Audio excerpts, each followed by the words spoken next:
You're now listening to the Festival of Football, presented by Billy Harvey and Henry Barrett. Hello, everyone, and welcome to this special edition of Festival of Football podcast, where me and Billy Harvey are going to be speaking about racism in football. Obviously, it's a hot topic and a debate that everyone's probably having around the world and in general, and obviously in football.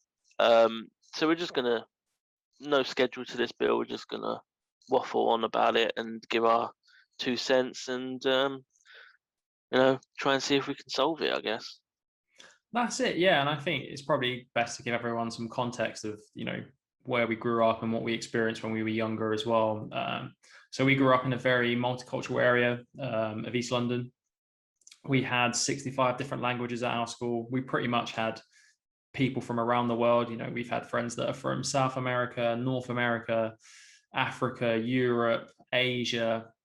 So yeah, we've seen like a wide range of, cultures and communities, and how that kind of dynamics played out when we were younger. And what we've seen there is quite applicable to what we're going to talk about now, is how to deal with racism. And as I mentioned, growing up as a kid, obviously in a multicultural secondary school, there was racism there towards Asian people, towards African people, towards South American people, towards anyone really. And I think those kids that were racist, I think they were sort of singled out and people didn't like it. So it's not something that you could have got away with in growing up in a place like that. It was very much, there was a fear that if you were racist towards anyone of any race, that there could be reprisals from you. Not that I'm condoning any violence of any kind, but I think that's why it's not as prevalent in those multicultural areas, shall we call them, because Yep.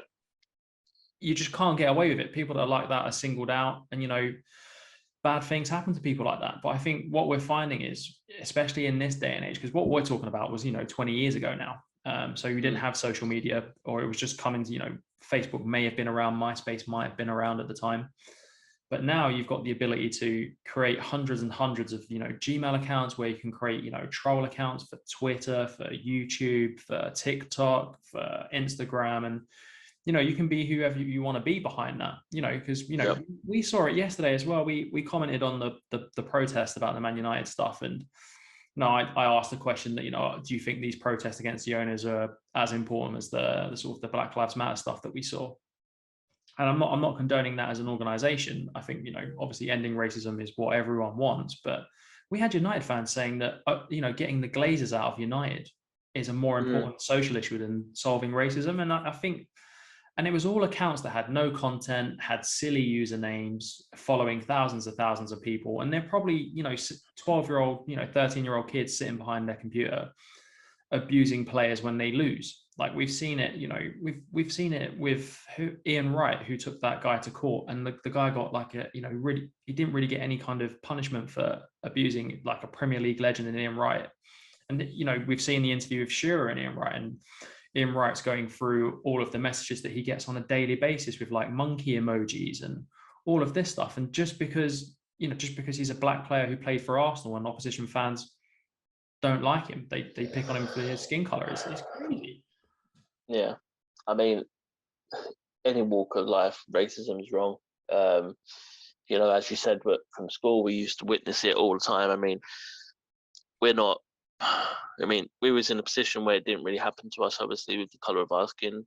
But yeah, we saw it on a daily basis, and it was just like the norm. And then obviously, I felt like when we were at school, you had kids that were doing things, but I don't think they really understood the real that the ramifications of what they were doing.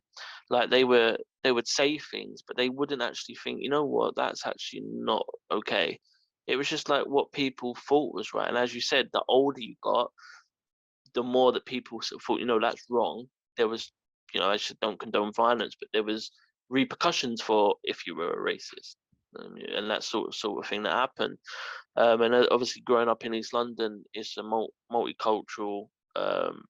London is anyway multicultural, and I believe like everyone brings this. Every culture brings all these fascinating things, and you're not limited to anything. So obviously, I don't want to start ranging off things and then being labeled as all that's stereotypical. But you look at all the different things, and like every culture is different, and it's fascinating. You bring all these different things to our country, and it's amazing. It's a brilliant thing, and I just don't understand why people can't, realize that and separate. If you don't like someone, fine, but don't not like them because of the color of the skin, or because of their heritage or cultural difference. Don't hate them because of that. Hate them because if they're a dick, they're a dick. Don't call them a something dick. Just call them a dick. And that's always been my issue. People just in general not being respectful in any walk of life, but racism as well is a big thing. And you mentioned football, it's like, you remember things like John Barnes having bananas thrown at him on the pitch, and you look at things like recently with Bulgaria, with England fans, and they were openly doing monkey gestures in the stands, and just like, what's going on? Yeah, and I mean, with the Bulgarian one, like, I went to Bulgaria about, it's got to be 5-6 years ago now, probably more. And I went to one of their, so-called Premier League games, two of their teams. I think it was Botev Plovdiv and Septemberi Sofia. So, probably like a decent mid-table clash. And I remember standing in the stands with the ultra fans, because I didn't really know. You buy a ticket there, you can pretty much sit wherever you want. But obviously, there's like the ultra stands and whatever else. People I went with are very passionate about the club, and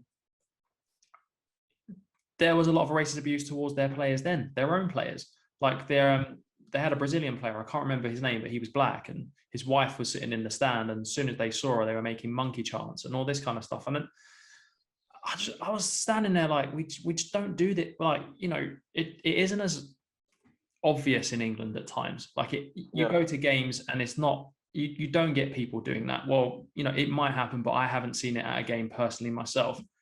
In our country, it's more so online, that it's more so on social media, and because people can hide behind it. Yeah, and I think what you said. Yeah, and they like the sports companies over the weekend. We saw the blackout they did. Let's be honest, it will achieve nothing.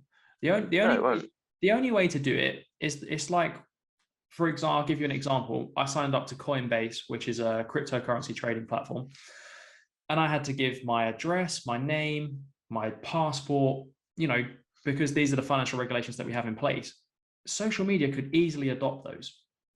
So yeah, but the problem is, Bill, people say, well, why do I need to give my identification to a social media platform like Facebook that I don't trust? Because Facebook already have been proven to spy on people. So why am I then going to give my identity to them? So there's your argument there. If you've got these social media platforms that are not trusted, you can't trust them. People are not going to give their passport details. No, they won't. But the thing is, I think if all social platforms came together and said, you need to give us some form of identification and your address, it would stop a lot of these trolls. Like, let's be honest. Like, if you knew that you logged on to Twitter and West Ham lost the game and Diop made that mistake he did last night, and that cost you the game, for example, and you went on there and you called him all of the racial slurs under the sun, you wouldn't do it, because you know that the club and the platform could trace it back to you, to your house, and then Mate, I wouldn't do it in general because it's wrong. No, I know you wouldn't do it. I'd slate him. I would slate him for being a crap player. Yeah. I wouldn't slate him because of the colour of his skin. That doesn't make him a crap player. No, and I was using you as Yarmolenko's white, and I think he's shit. Yeah. I'm not going to say he's white shit. I'm just going to say he's shit. No. Not. Yeah, I know what you mean, but I'm just saying, like, normal human beings wouldn't do that. It's people that have grown up over the years and not been taught. That's for me the only way you're going to fix it. You'll stop social media racism and bullying if you bring in these forms like identification, put in your address, whatever else. Yeah, because then you can be traced back to you. Obviously, you could put in a fake address, but if they do it so your identification has to match the address, different story. I mean, me personally, you've also got to look at how many like kids have killed themselves. You know, like secondary school kids and stuff from Yeah. online bullying. That's the world we live in now. You're not just getting bullied face to face. When we was at school, it was face to face. You get bullied. I used to get bullied quite a lot back in school. You know, I was a chubby kid, and I used to get called fat and everything else. Not even slightly remotely saying that's worse than racism or anything like that, but it was hard. And then if I had to go home and then I constantly got it online as well, I can understand what it's like. Imagine then if it's racism, something that you can't change. It's who you are, and you're being then treated like this, but not just in person. It's then online where you can't get any freedom, you can't get any reprieve, you can't get any like break from it. You're just constantly bombarded. And then like my worry is right in the Euros is like Rashford's going to miss a penalty and we get knocked out of the Euros. Every time we have a penalty shootout, I instantly think, oh no, if a black guy misses a penalty here, they're gonna get so racially abused. It's not, and that's wrong. No one should be doing that in this day and age. It's 2021, man. We've come so forward in other things, but why in racism have we not moved forward? Do you know what I mean? Yeah, and I think it comes down to a lot of it is if you took, and I don't know if there's been any psychological studies because I'm not involved in that world at all, but if you took a group of kids as babies, of various different races, they're not gonna say I'm not playing with that kid because No, that kid's black or that kid's they Asian. just run and play. They don't think of it. It's the parents that are doing that. I mean, my missus is like got degrees and stuff in psychology, so I could definitely get her to give me some 2 cents into it. But like personally, I don't know. I've got a son. He's not racist at all because he's not been taught to be racist. When I was a kid, my parents had foster children that were black. Yeah, I don't call them um, foster children, foster kids or whatever. I call them my brothers. They're my brothers. They might not be blood, but they're my brothers. And I remember when I used to talk about it back in the day, people would go, "You've got black brothers? Well, what happened there?" And I'd be like, "My mum fostered them, and I lived with them for, oh God, 10 years." And like, it is what it is. At the end of the day, skin color is irrelevant. Just like the saying, age is just a number. Skin, the color is just a color. It doesn't mean anything. There's no different. Just like we said in the previous pod, there's bad in every walks of life. It doesn't mean just because one Muslim person does something or one black person doesn't, we paint everyone with the same brush. It's not how it works. And if we had more people in this world like with them views, then it would stop it. I believe personally the reason why racism doesn't stop is because the people that are high up that can make a change are racist themselves. that's a bold statement, that one, but I get it. Like, I know what you're saying. It's like you can see the difference especially in the media and reporting. Maybe not so much in this country, but in others, like America, for example. Every young black kid that in the sort of the ghetto or the hood as they call it, if they get shot or something, they're a gangbanger. They might not have been. They might just have been in the wrong place at the wrong time. But then, It's the but then same in this country as well, mate. The media, they do the same thing here. I know it's not football related, but you look at the royal family. You have Meghan, the way that Meghan was treated to the way that Kate yeah, Middleton, was it? I can't even know her last name, but the way they were treated when she was pregnant, she was all this and all that and all negative terms. When that Kate was pregnant, how glowy she was, and like it's all wording. It was racism while using certain words, and you could tell it was racism without being in your face racism. And going to like you said about kids, they do it here as well, mate. Like living in London, like I often see now still like on the Newham Recorder. Shout out to the Newham Recorder. You hear like another kid's died in London and he's been shot, or he's been stabbed, and the police say it's gang related. Da, da, da, da, da. And then you see a picture, it's a black kid. Like every single time, you don't ever see like it was just a person, wrong place, wrong time. The amount of times in London, I was in the wrong place at the wrong time and I got jumped or, robbed or whatever, because that's what London is. It's just, if they're at the moment, they think that guy's on his own, I'm just going to take his money. But nowadays, they're like, not only am I going to take his money, I'm going to stab him, so it gives my cred in the gang a higher thing. It doesn't mean the person that got stabbed is in another gang. It just means that they're in the wrong place at the wrong time. But it's, to the media, it's juicy because we can put, oh, it's gang related, and it sells stories. That's all it's about, mate. That is all it's about. And that's what I'm saying. The people that can make a change don't want to do it, because the majority, I believe, people in the higher ups are racist themselves.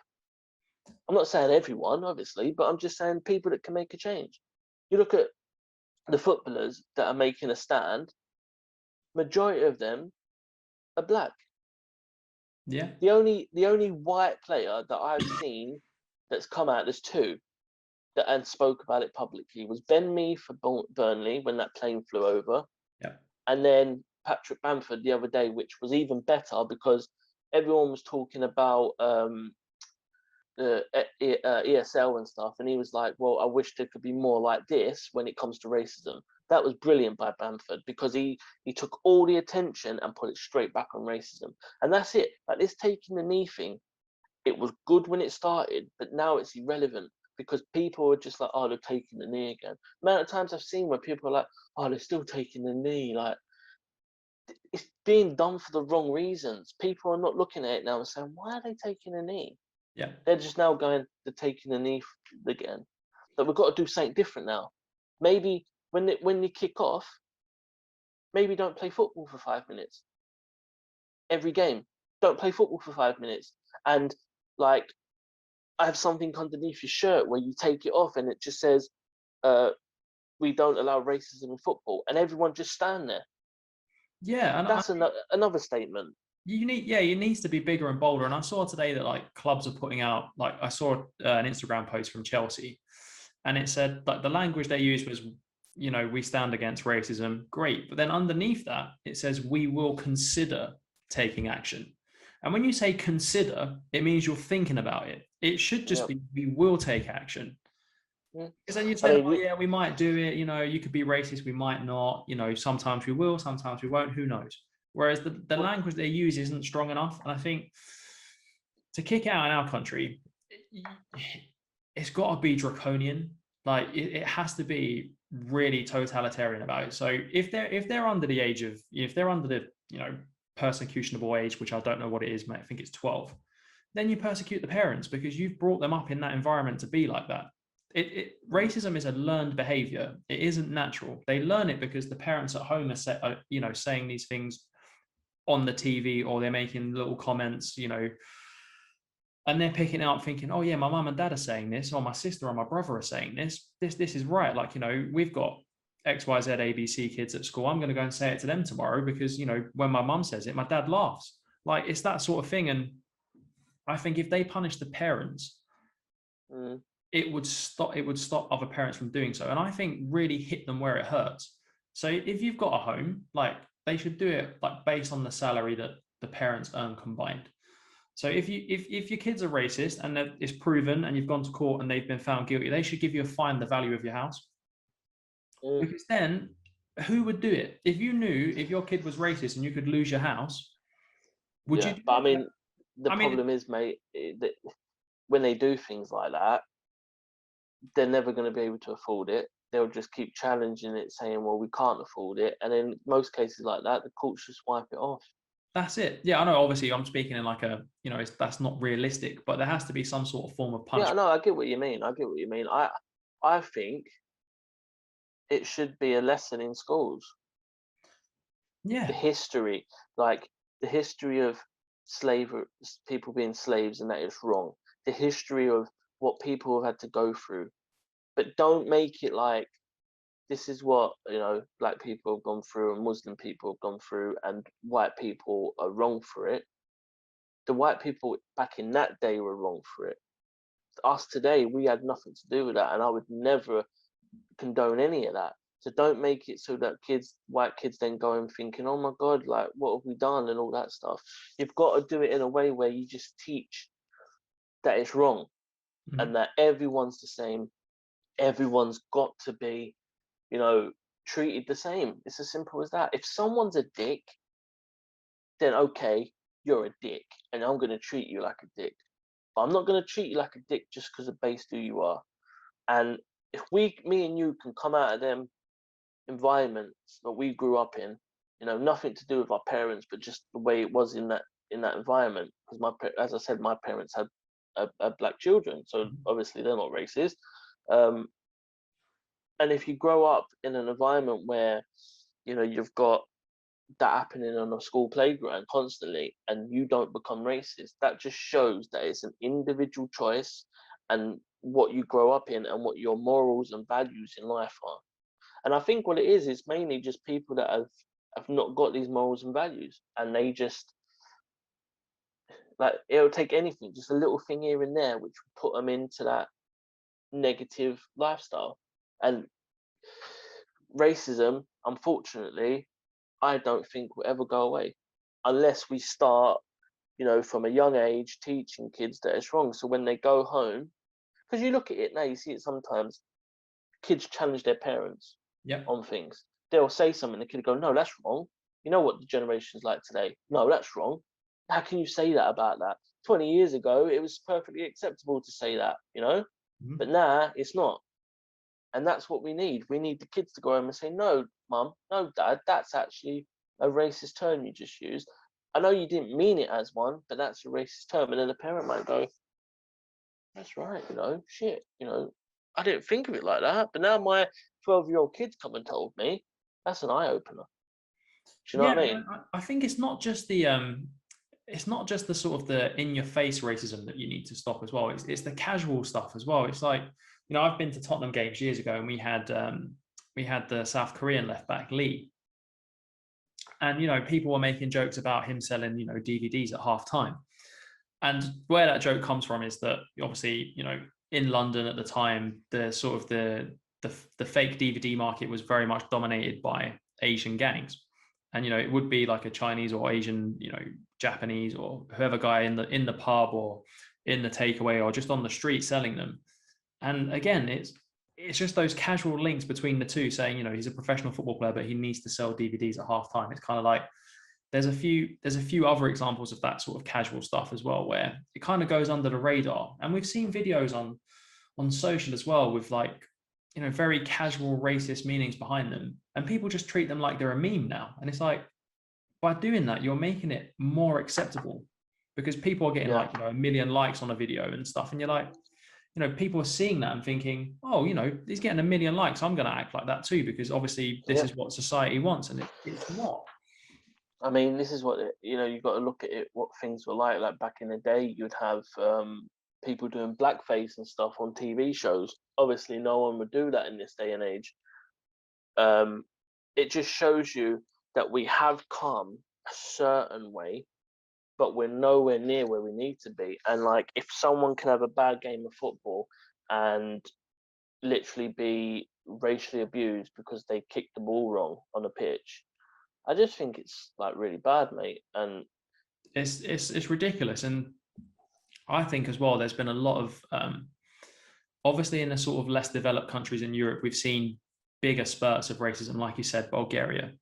But then people act like, oh, you know, they're 20, 30 years behind us in terms of their like cultural, but that should just not even be taken into consideration. I think UEFA don't do a good enough job. They give them financial fines. What's that going to do? Ban them from like European and world football for 10 years if it happens. Just something, because, you know, if obviously not if they do it the first time, because you will get fans that will go there and do it just because they know they'll get a ban or something. You know, there will be people that think in that mindset. But if it's consistent, you've got to do something. You've got to turn around to them and say, look, you're not playing in the Euros. Your team's not playing in the Champions League.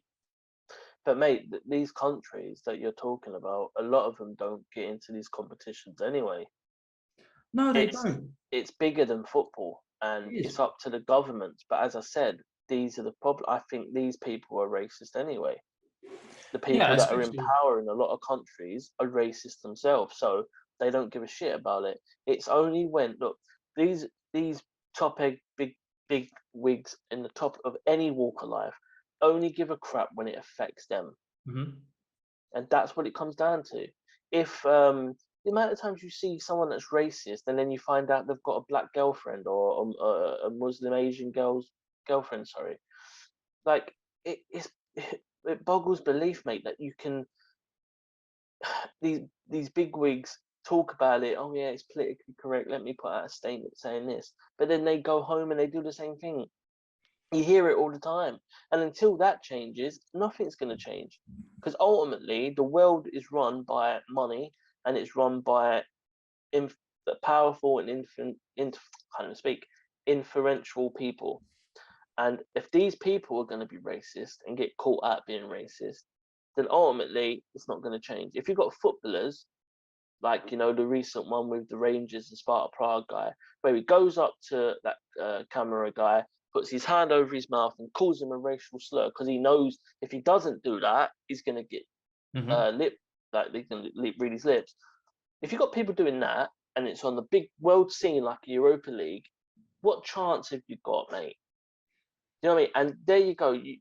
They could use the argument, oh, Sparta Prague's from the Czech Republic and they're behind. Well, that's bullshit. I'm sorry, it's bullshit. It's because their governments in them countries are not putting in stricter things. Like in this country, it should be stricter, but at least there is some kind of punishment for racism. I mean, if you do it in football, you're talking about a stadium ban for life, maybe. It should be jail term. It should be, if I went up on the street and I was verbally aggressive to someone and spat on them, I would be put in prison for well, I might not be put in prison, but I'd be like, I would have committed a criminal act, right? If I went on the street and was racist to someone, it probably wouldn't be dealt with the same consequence. I'll probably get away with it.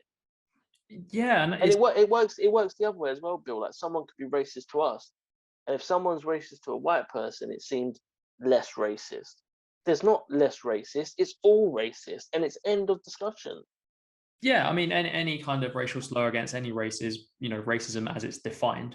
But yeah, I think it's like you said, if you're getting away with stuff and, you know, people are not being punished correctly and big organizations are putting out like wishy-washy messaging, you know, we will consider action. Like, no, what people want to hear is you're against it and you're going to do something about it. Because I think what a lot of sporting organizations are doing is they're saying they're behind it because they have to say they're behind it. Yep. But when it actually comes to taking the action, they don't want to do it.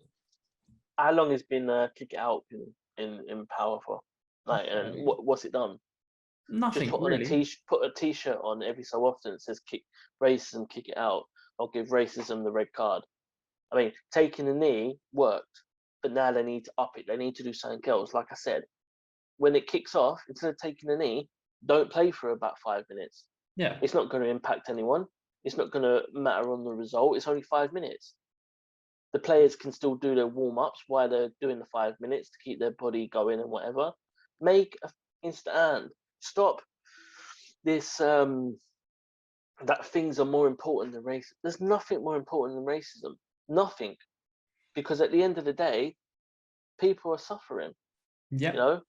Yeah. And the thing is, I mean, like we found out on social yesterday that, you know, United fans, in, you know, the ones that replied, felt that getting the Glazers out of the club was more important. well, yeah, they were saying stuff like, if it's important to someone, it's still important. And then you made the argument of, yeah, but it's two totally different things. One's about race and one's about football.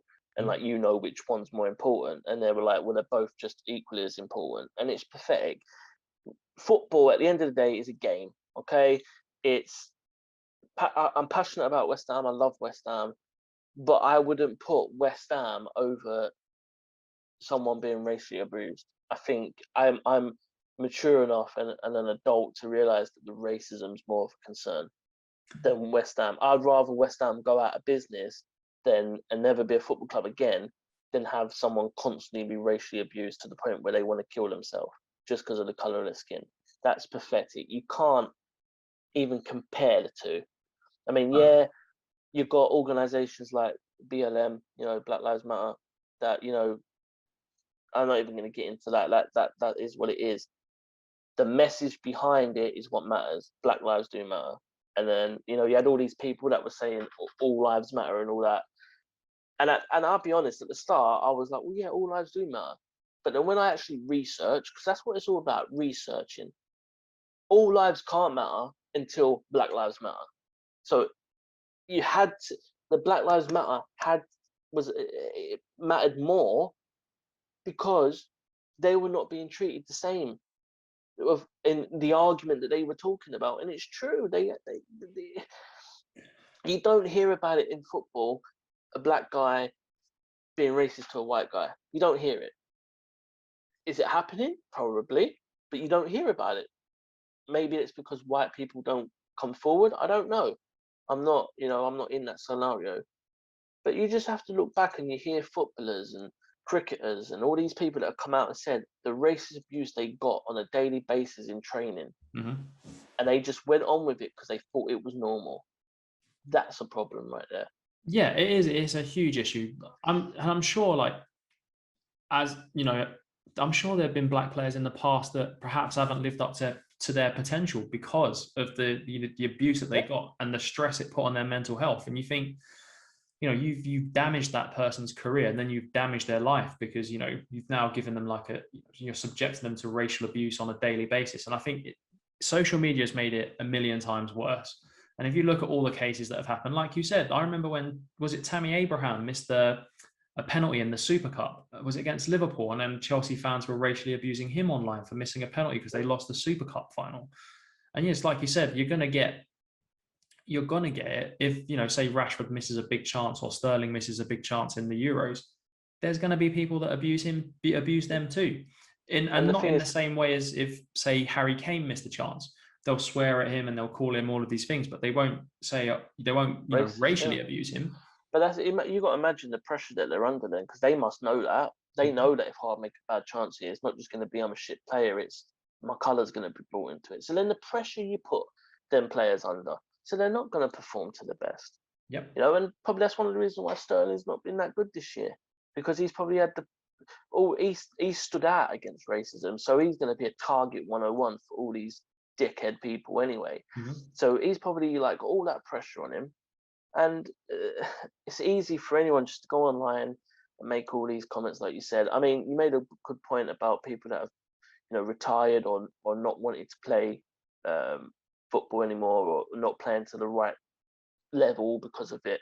There's a player in Rangers, it's not to do with racism, but he was having another member of the opposition taking the mick out of his mental health recently. I think it was like last week, and they were talking about taking the piss out of his depression and everything else. And someone that suffered from depression, I can tell you, when someone does that, mate, it's the worst thing in the world. It just puts you like there. Yeah. And he's retired from football because of it. Yeah. And it's just wrong. And if people are doing that with mental health, of course they're doing that with racism. Yeah, of course. And it obviously there has to be a way of figuring it out, of how to get rid of it from society and from football. Like Patrick Bamford, when he said that, where's the same sort of energy against the Super League as against racism. And I can tell Patrick where it is. The fans don't believe in it. I guarantee you, if we went onto socials now and we posted a question in all of the major clubs in England, would you rather get rid of racism or would you rather be in the Champions League next year? I guarantee you most fans would say they'd rather be in the Champions League. And that's the issue. Yeah, because from the accounts that patrol the accounts, the ones that they can't be thingied on, yeah, of course they would. Yeah, of course they would. And it's like, I don't know what goes through their mind as well. It's like, I think, given, like we said at the start of the pod, like given where we grew up, it just wasn't something you ever thought about doing because you knew there would be reprisals. And okay, the reprisals I don't condone at all, but it kind of put that in your mind to say, look, even if you were thinking about it, you're not going to do it because your so-called friends would, something may happen to you. Like I remember growing up, I grew up on a council estate and we had kids of all different colours and backgrounds in there. And we had a little area down the back that we used to play football in. And then we had this new kid that moved in onto the first floor. I remember his name was Edward. I think it was Edward or something like that. And then he came, he played football with us a few times and, we got friendly with him and we thought he was just another one of us. And then it must have been about 2 or 3 weeks later, and one of my friends, I won't name him because it's not fair to name people without their consent. He's from Uganda, and he racially abused, like Edward racially abused him. And I remember standing there, and I was probably 6 or 7, and I remember seeing my friend, you can see the anger in him, like, because he went bright red, and then, the kids that we were playing with, Edward was severely outnumbered. Like, it was a very mixed group of friends, right? And he said it, and then something happened to him, and then he had to move. They had to move. The whole family had to move because, the person that he said it to had brothers who were older, and they were upset about it, and dads were upset about it, and the whole block was upset about it. People were going outside of his house. Police had to come, like, and that's the sort of thing that would happen, and that's why it didn't happen, because you'd have that kind of that shock and awe, like, of this is wrong, and it taught you in the wrong way, I would say, that it's wrong, but it worked, because out of my group of friends, no one's like that. Well, can I just say something? It's like sometimes the means outweigh the outweigh the threat, so like sometimes you have to be mean to be kind. Sometimes you have to do things to get the point across. All right, we don't condone violence. You saw with the Man United protest, as we talked about in the last, you don't have to go violent. But I think there needs to be a stand, and the punishment needs to be prison time. And when you go to prison, if you go to prison for racism and you're in them prisons, mate, you're fucked. Because at the end of the day, once they realize you're racist in there, to be fair, racism is rife in the prisons anyway. But if you're a racist, the racists in there will love you, the non-racists won't, and that's the problem. Yeah, and it's one of those things, is you've got to punish people for these things now, and a lot of it is uneducated people. I don't mean to talk badly about people, but it's people that who are either don't really understand the way the world works, or they've been conditioned to think racism is okay, and then it's and they're in places. I'm not saying racism doesn't exist in London, because it does, and we know it does. But if you go to somewhere like, it's very much, let's say a middle-class village in the middle of England, you're not going to find much diversity there. And if you are, of a different skin color or of a different background, say, you're going to stick out. And people are going to give you funny looks. And you may have just bought a house there. You've done well for yourself. You've moved there. You wanted to live somewhere a bit better for yourself. But because the color of your skin, people are looking at you. Oh no, we don't want that in the village. And it happens in 2021, and we're still talking about it. It's not 1859 anymore. But it's still going on. Mate, it is what it is, and as I said, I think the only way you're going to stop it is if you bring in a lot more. I was going to say harsher, but I don't mean, because it's not harsh. I mean, you need to bring in more firmer punishments. If someone's racist, then you just, the first time you can say, right, all right, you're a racist, here's your fine, blah, blah, blah. If they're caught racist again, prison them, put them in prison. Yeah. Because everyone makes a mistake, right? All right, you shouldn't be racist, but everyone makes a mistake and could say something that's racist, which they don't technically mean as racist. So, like, because you said not educated, they might not understand what they're saying. And that's what, when that Black Lives Matter thing happened, people were saying stuff, like all lives matter. Technically, that was a racist thing to say, because you were not acknowledging everything. But people just got on their high horse. They didn't bother educating themselves, researching, and saying, do you know what? Maybe I'm going to look into it and see why people are saying it's racist. And that's it. People can come across as racist. So I think, you've got to give people that benefit of the doubt the first time around, to say, you know what, maybe not. But if it's a pure racist term and they're just being a dick and a racist dick, then they should be in prison straight away, and given, like, not just a 6-month one, give them a year, make it a year, make it 2 years, so that they learn you're going to be punished. Because then if you do that, you won't see it on a football pitch. You won't see it in the stands at football. Because you know what it's like at football. A few beers down you, bam. Yeah, I mean, I've seen some interesting chants over the years. Not, I haven't, I Don't get haven't. me wrong, mate.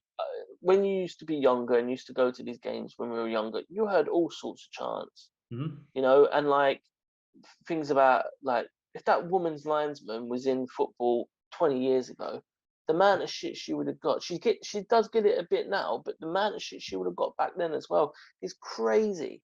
It is crazy, and it would have been seen as normal then. The Yeah, women in the crowd used to laugh at some of the things that were said. yeah. I You mean, know, I've seen it myself. Like I went to West Ham Burnley by Upton Park. I think it was a League Cup game, many years we're talking now. And a girl got up from, she wanted to go to the toilet, and then the stand started singing "She's Got Chlamydia," and you're like, yeah, okay, it's funny, but you've kind of embarrassed her, and hey, it's not acceptable anymore. It's not no, acceptable, it's and not. I mean, it was never acceptable, but obviously in that time and age, people thought it was. And I think the only way it's going to change is if the higher ups make a chance, make a change. Someone like Boris Johnson, he needs to do something. You know, as soon as the ESL happened, oh, it's going to affect Yeah, our game. He got right on it because why? It involves his back pocket. It was all about money. But yeah, racism, he sits quiet. You don't say shit. Yeah. yeah. When Trump was saying all the shit that Trump kept saying, the racist comments that Trump kept making, he didn't say nothing right until the new president got in. And as soon as the new president got in, oh, I think what Trump's saying is wrong. Oh, yes, yeah, we have to do this for England. Da, da, da, da. And America's got a great president now. Why? Because it benefited him because he knows that the new guy's in. I've got to go with the new guy now. It's That's it. mate. The people that are rich and that are racist don't care because they've got money to get out of it. It's as simple as that. And the poor people that are rich are not educated. Because at the end of the day, as you said, if you slap a poor person, like a common family, I've got a like £100,000 house, or if they live in London, it's £200 for a little box, 200 grand, should I say, for a little box, and you punish them and say, right, that's your fine, they're not going to be able to afford it. So it's going to be writ off. It's like the COVID fines. How many people have paid them? Yeah, it's true. Yeah, it's true. And I think that was the way I was trying to think about it, is if you could hurt someone where it hurts the most. And for most people, it's going to be money. Hmm? If it's either money or losing their job, which again is money, isn't it? So that Do was you know why what I I was just thought? thinking if you, You know if, what I just thought? I thought, you know what would be better? Because they ban fans from stadiums. Mhm. Don't ban them. Put a big picture of them all around the stadium. This person has been branded as a racist for Name a few. chanting this. Yeah. And then that person can still go to football, but then they'll always see that on the thing, and make it legal that they can do that. Because obviously if they did it at this moment in time, it'll be, well, you can't put me up there like that. That's not fair. You're inciting violence and all that. Yeah. But make it legal, because then that person can say, well, I'm not going to go to football actually because of that. You know, I see where you're coming from. Yeah. And I mean, naming and shaming, yeah, it should be, shouldn't it? Because there's going to be people in every workplace that are racist, and like yeah, we probably all work with someone that is. Like, let's be honest, we all probably yeah, work with someone that is. We won't know because in the work environment they might not be like that, and at the weekend, they're part of some sort of English defence league or something mad. yeah.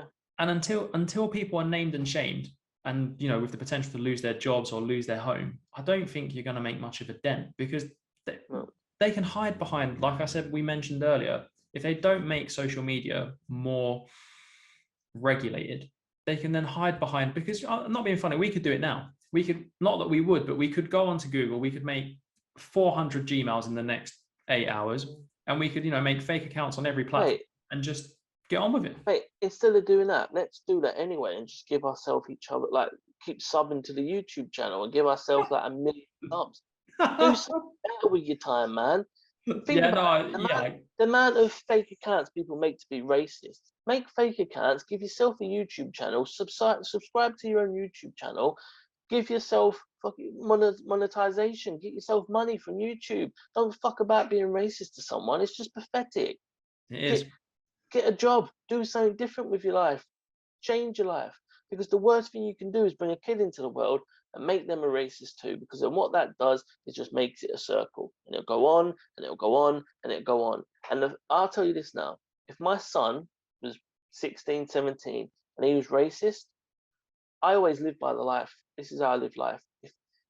just because you're my blood doesn't mean anything. If you do something that I strongly disagree with, I'm done with you. If my son was a racist and it was like proper racist, I'd disown him. Yeah, It's as simple as that. yeah, If a family member, mum, dad, brother, same thing. Because at the end of the day, it's not right. And if it's like, if my son made a comment and I was like, look, that's not acceptable, I would educate him on why it's not acceptable. Mhm. But thing is, parents take their kids out and make them racist. Purposely say, don't play with that kid because of where they come from. Don't do this. I encourage my kid to play with anyone that I think's like an acceptable person. If I think their family and I know that their family, can, irrelevant of their skin color, are bad people, I wouldn't let my son play with them. But if I know they're a hardworking family, they treat everyone with respect, I want my son to be around them, to learn from them, to grow, to become a better person, not to sit there and be around these people that, teach them bad things. yeah. And I think, like you said, I think a lot of it with the sort of that, don't play with this child because of their skin and whatever else. I think a lot of it as well, especially for footballers, is people sitting behind a computer are jealous. So they've got the lifestyle and the money and the fame and the success that, they want, but obviously wasn't good enough at the sport to get it. And they kind of pick on them because, one, they're jealous of them, two, they're uneducated and they think, oh, if I call him XYZ, I'm going to get 300 likes on Instagram and people will start following me. And they're trying to be famous for the wrong reasons. Mm. And we've seen But it. that's what society is, though, mate. Isn't it? 15-minute of fame, all these reality shows and everything. Like, it's just pathetic, and that's what it is. Oh, I can be famous for the wrong thing for 15 minutes. Mm-hmm. It's like fucking, what's her name? Is it Kate Hopkins? Yeah. Look at her. Her whole thing is about being a racist, bigoted bitch, and I'm Mm-hmm. sorry that it's true. She, in my book, she doesn't deserve human rights because she doesn't give anyone else human rights. She says that fat people shouldn't get a job. She says naming names and all this stuff. India, for example, is a bad name. Or naming your kids after flowers, but one of her kids, I think it's called Rose or something, or Yep. she's named after a Yep. flower or a color. Like, you're just saying this to be controversial, to get, as you said, to get clicks, to get views, to get likes. That's all it is, because there's idiot people out there that'll go, oh my god, yes, like. Yep. That's why Trump got in fucking power, because he said all the shit he said. Did he do any of the shit that he said he was going to do? No. Did he build a wall? Technically, no. No. He didn't build no wall. No. But that was his whole argument about, was that Mexico were going to pay for it. Did he foot? Bullshit, mate. Honestly, like, yeah, when I get into this sort of thing, I get very angry, especially when people like that come into the equation, because it's just pathetic. Like, as I said, I've got brothers that are black, and if anyone says anything slightly racist, it gets my blood boiling. Yeah, and so it should as well. And I think it should make people feel uncomfortable. Like, if you're out and about and you hear it, it should make it. People should say something. Like, I know obviously people don't want to get involved because of safety issues and whatever else, but if you're out shopping and you see someone saying like Tesco's and you're walking, like if you're doing not minding your own business, and then someone just racially abuses someone in the shop, you should have the sort of the wherewithal to say, like, that's wrong. What are you doing? Like, challenge them. And I think, because a lot of people are not challenged, they feel like they can say what they want. And I think social media, again, gives them that platform to say and do whatever they want without any reprisal. Do you know what it is, mate? You'll hear a lot of arguments, like people will say, oh, well, I've got this reason for not liking that kind, right? Yeah. I'll tell you a story.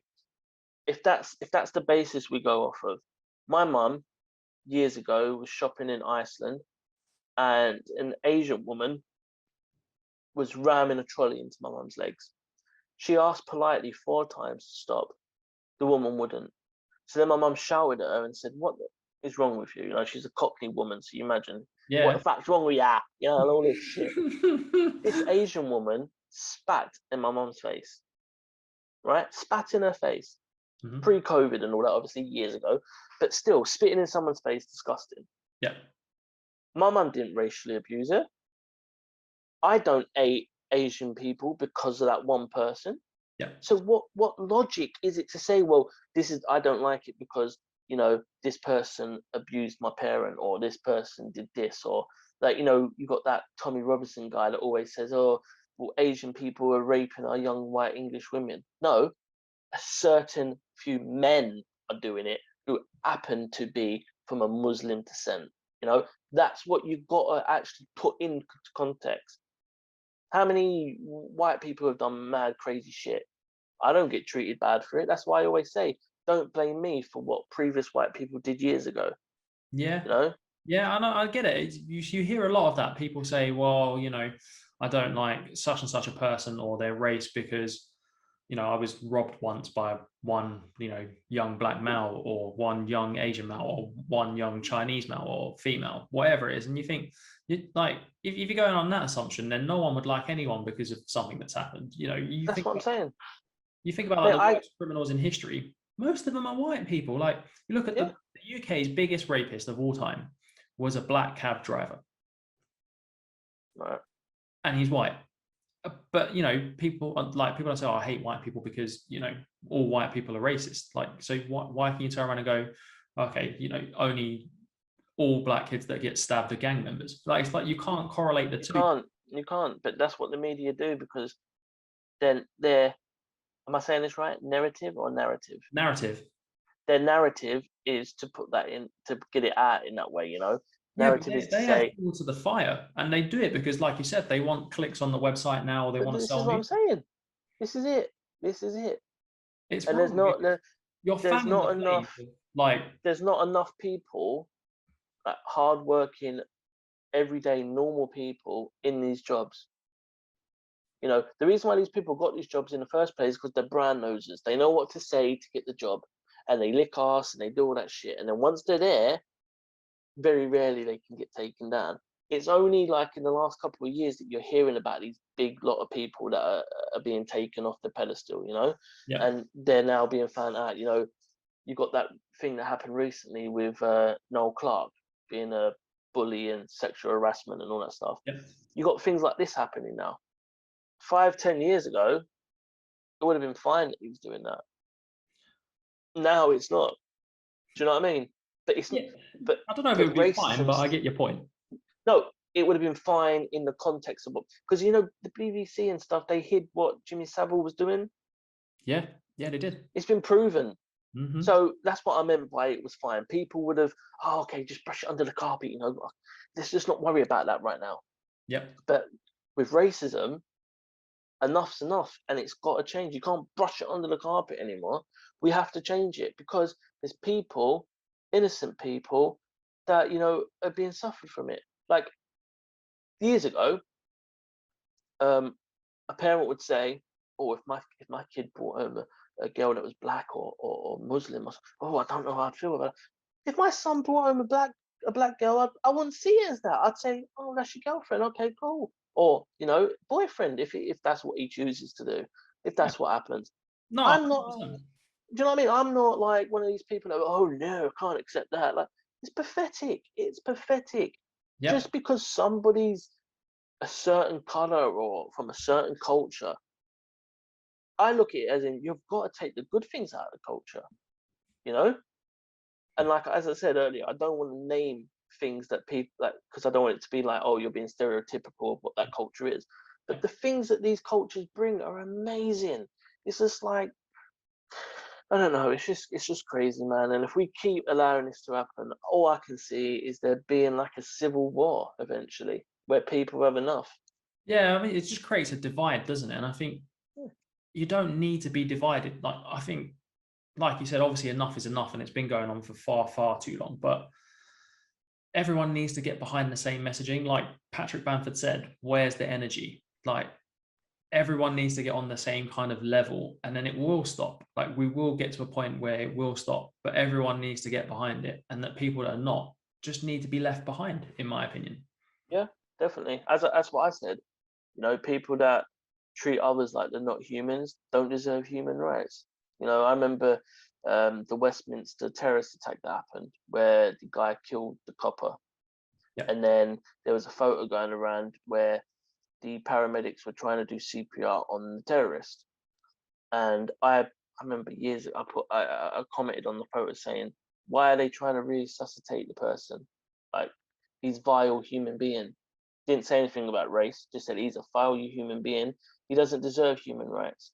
And there was a comment put on it saying, he's a human at the end of the day. He deserves human rights. I said, was he a human when he just killed people and just tried to like kill and injure loads of innocent people? That's not a human.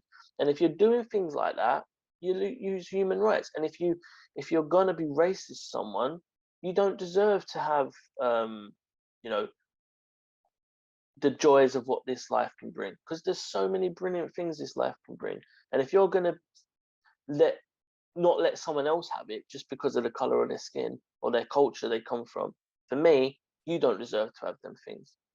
Why do you deserve to have them? Just because you're, you know, white, or in some sense because you're black, because you don't like white people, or you don't like Asian people, and then Asian people don't like black or white. But it's just pathetic.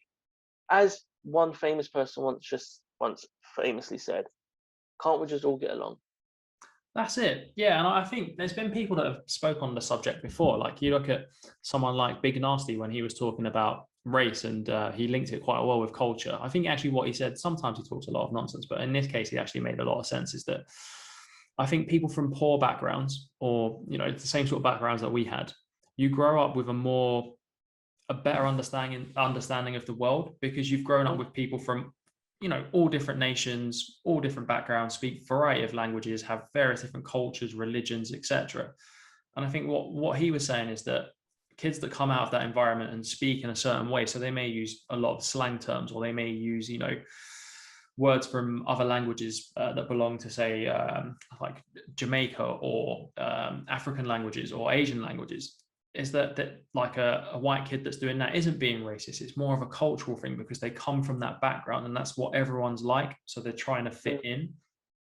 And I think it's not, I mean, obviously we've seen a lot of like social accounts that do it to be disrespectful, but in some cases it is genuine. And I think, coming from that background, we all know people that speak differently to what I do, to what you do, and they're not doing it to be racist. There's just it's just the culture you grew up in.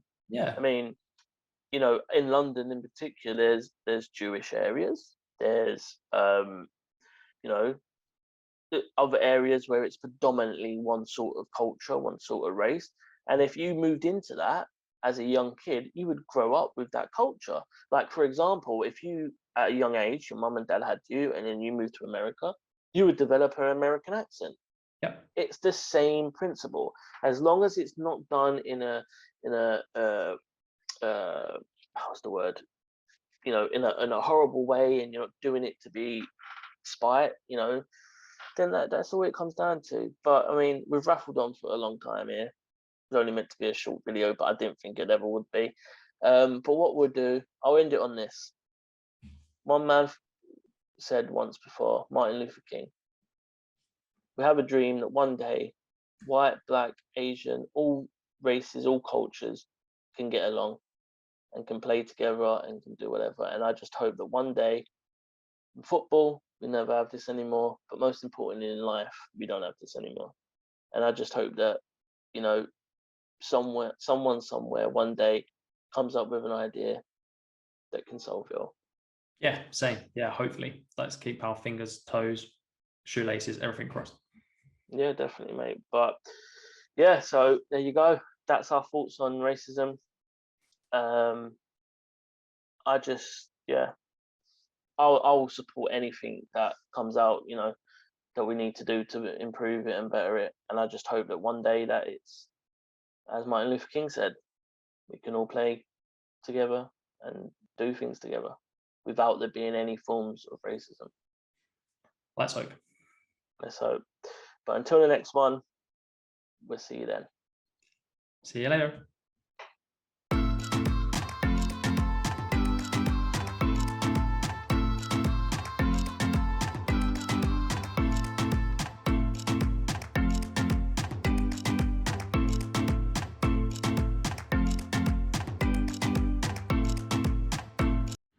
You've been listening to the Festival of Football podcast, presented by Henry Berrett and Billy Harvey. We'll see you on the next one.